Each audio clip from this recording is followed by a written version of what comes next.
had at this time. I find that a lot of pianists think that this music is already written for this, but it's not. It's written for a really much smaller instrument, without all of that metal, not nearly this big, and its sound is different. It doesn't sing as much as ours does, but on the other hand, it doesn't boom like ours either. So what I find is that a lot of times I cannot hear individual notes because you're playing it. If it's a Rachmaninoff on the top, your sound would be perfect. But I think for Schumann, you need quite a bit more clarity. And this is early Schumann too, right? It's still an instrument that's closer to the piano of Beethoven than the piano of Brahms.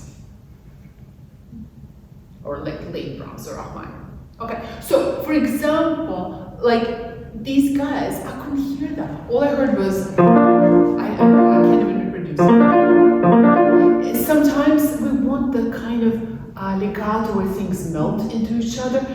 I don't think this is one of those spots. So can we try, in fact, I really do want to work on the opening a little bit and then we'll jump ahead, okay?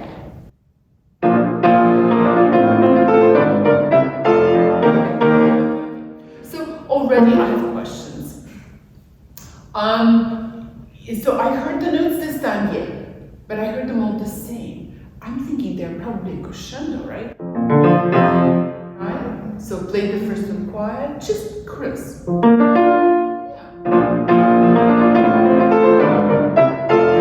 I think it's too loud. I didn't want it to be loud, I just wanted it to be clean.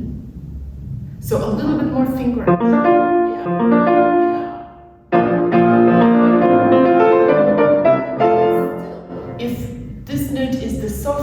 The thumb. Yeah. If that's the softest, you can't. So touch the key. Yeah. Oh yeah. It's not difficult.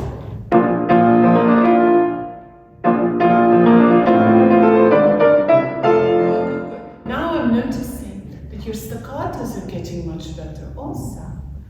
Where you first played it, I basically got this. That's not a staccato, right? A staccato means come out of the key.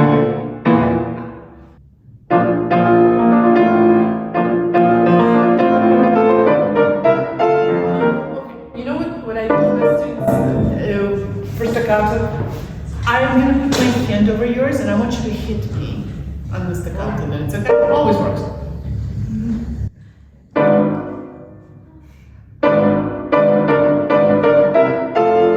Do you see how much energy then your sound has? Yes, those were staccatos.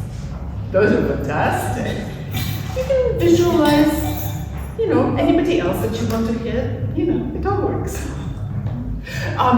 If you're not violent, then visualize some rice paper that's hanging right here, and with each staccato, you just break it.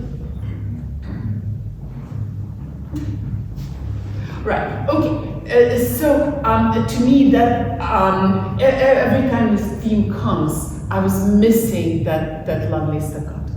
And then comes this melody, which is just glorious, right? I wish I heard it. But I thought your right hand didn't sing nearly enough. Do you know who Heinrich Neuhaus was? Very famous pianist. He was a teacher of Richter and Gilels and all these people. Basically the father of the Russian school of piano playing.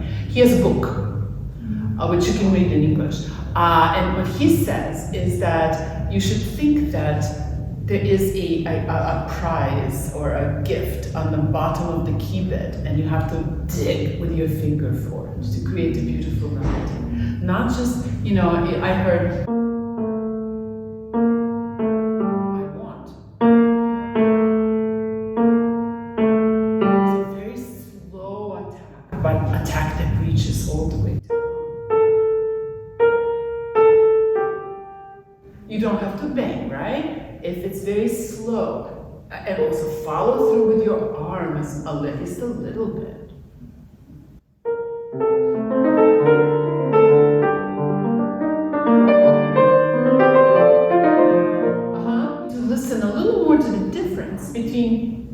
between melody and accompaniment.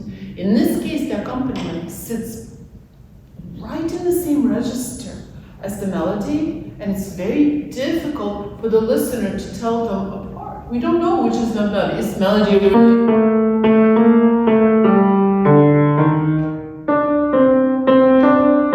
right? That's what I'm getting, but that's not the melody.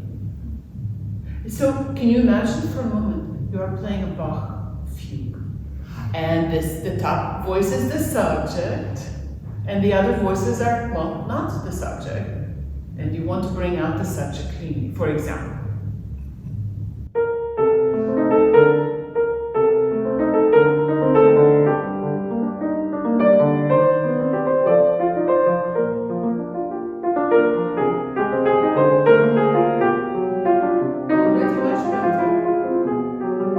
You're still shy about it, so imagine that you are a singer, let's say in an opera, in a big dress. She's going to sing like this because she's going to get fired, right? Have you worked with singers at all? Then you already know that not one of them will sing piano. Even if you put down pianissimo, if it's a beautiful note, it will be, mezzo forte. So there's a piano overall, right? Great. So if the melody here is mezzo piano or maybe even a mezzo forte, and the accompaniment is pianissimo, it averages out beautifully to a piano. It's math. It's always right. So can we try that again?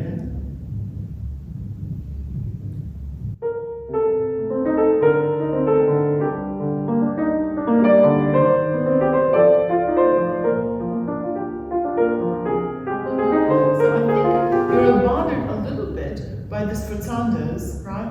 Well, a sforzando, like any accent, can be agogic. Do you know what that word means? Yeah.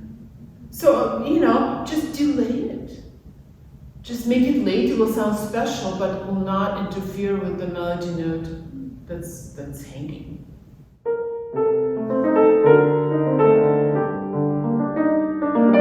see how loud that was? I thought the melody was dee-do, dee-do. That's just strange.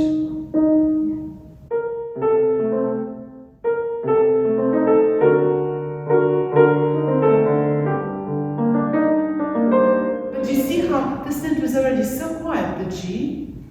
And after it sat there for a while, what happens to notes on the piano, they die a miserable death. And then suddenly, this note is already mostly dead, and then this one goes,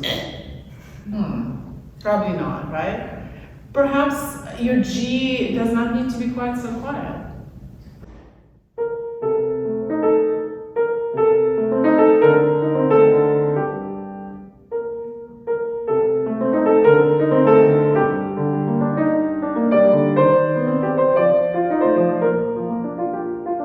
Can we do an exercise? It's going to be an interesting exercise. We're going to do the melody just the way it is. But instead of doing all of the left hand, using your left hand, let's only play the notes which are marked sforzando. So ti-da, then both notes, ti-da-da, now only the left hand. So you hear them as two separate things. Do you understand what I was asking for? Yeah. So try. I know, but we're going slow.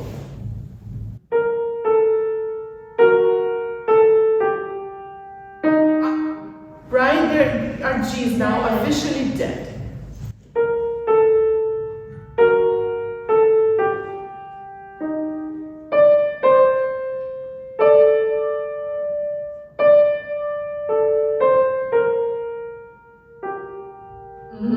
Right? I think it would be useful to practice like that so that you understand that they're two separate voices. Right? Very good. Okay, let's jump. I know we're running late as always. There's just so much interesting stuff here. This guy I loved less because I'm asking myself as I'm looking at you. I'm looking at this score. I see an eighth note with a dot. I see a rest and I see a half note. I'm hearing something and then a half note. didn't have to put a staccato in. He could have just put the rest, but he did put a staccato in. So it must mean something. We're holding the pedal down, so it's not a short note, right? So why is there staccato there? So what I'm asking is, what do dots normally do to notes? What does a hand need to do when we see a staccato dot?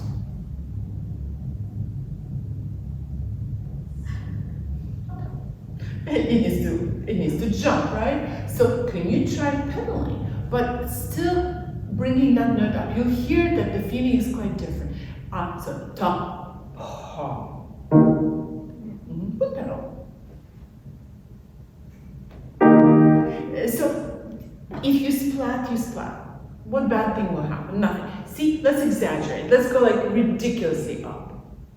Yeah, though you would never do that in concert ever. Ever. Right?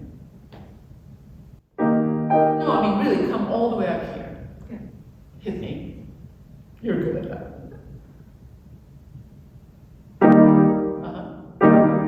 And then go to the next chord.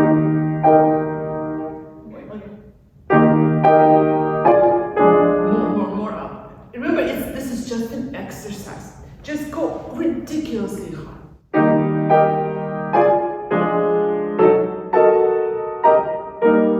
You're chickening out, but what happened when you actually did go up? Did you notice the change that happened? Let's do it again. I'm going to hold my hand here. I want you to listen to your timing if you're really going up.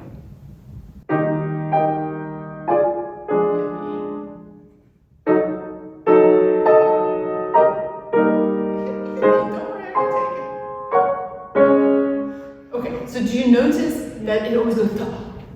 Okay, now you can do the same thing without the dangerous pickup. You can do the same thing nice and close. Just remember that the delicious timing. And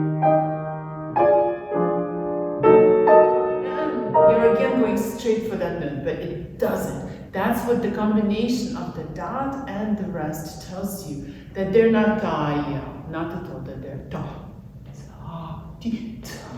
Just think about some strange dance move.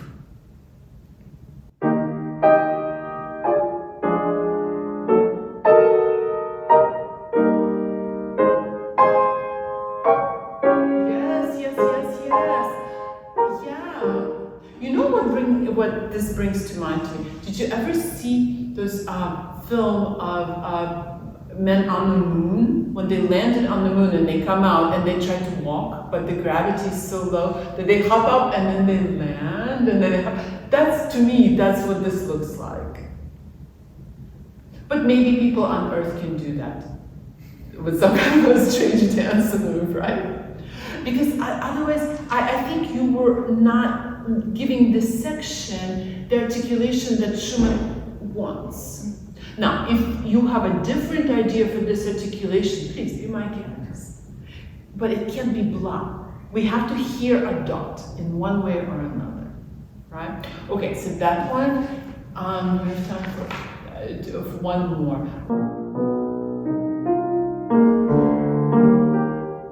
So, can we take a very careful look at what is actually in the score? I find that all of us, we look at their music, but we don't actually see anything. So tell me about the slurs in this section. Where are the slurs?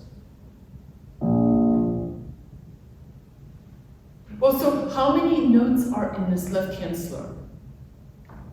1, 2, 3, and then something, right? Okay, good. Can we play just this in the left hand for a moment?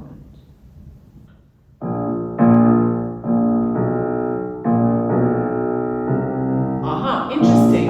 Interesting. So in these 3 notes, which is the loudest one? Harmonically, does that make sense? Which one is strange? I mean, the B flat is part of the key, there's no problem. C is part of that chord, not a problem. Ugh, B natural, really? Against the B flat? Ugh, right? We love ugh. Those are always the loudest, right? Dissonances are always the loudest. Da, ya, and then da, da. Right? It's obnoxious, it's whiny, it's interesting. So, can we do that?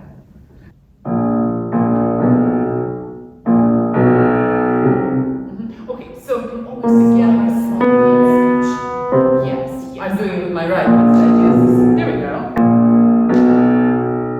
Oh yeah.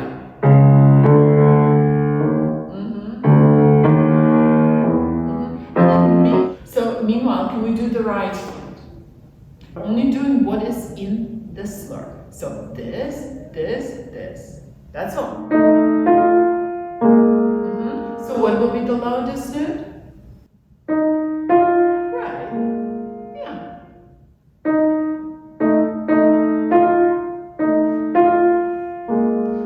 So see, look at this, the crescendo. It's a little strange because the next time it doesn't stop in the same place. So, but maybe you like to go da-dee-da. I don't know, but you should have some sort of a plan.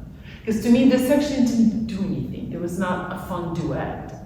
These people, have you ever danced with somebody who cannot dance? Oh, I've been married for many years, and I've had to dance with my husband. Yes, there's usually bruises on my feet. I mean, I also cannot dance, but he really cannot dance. So when two people who cannot find the rhythm of the piece together dance, this is what we get. But they're completely off of each other. And then they find each other. Boom, boom. Like, yay, song is over, we're good. Right? So I want you to look through the whole piece. Look very carefully at staccatos and slurs. Because you tend to not follow either one. And so staccatos are short. Think about hitting me, because I'm bugging you, right? And slurs need to have a personality. One note in the slur is the loudest. Which one is up to you? Or Schumann, but he didn't say it, so you. All right? Then congratulations and have so much fun with this piece.